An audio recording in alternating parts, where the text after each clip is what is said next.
ನಡೆದಾಡಿದ ದೇವರೇ, ಶತಮಾನದ ಸಂತರೇ, ಮನುಕುಲದ ಕೀರ್ತಿ ನೀವು ಮಹಾಮಹಿಮರೇ.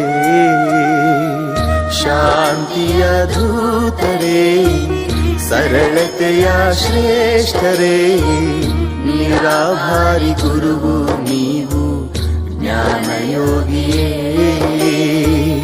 ಗುರುವೆ ನೀವೇ ನಮ್ಮ ಬೆಳಕು, ಅಮರ ಎಂದು ನಿಮ್ಮ ಬದುಕು.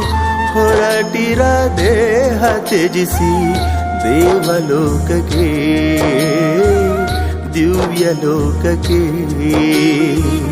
ದಿವ್ಯಲೋಕಕ್ಕೆ, ದೇವಲೋಕಕ್ಕೆ.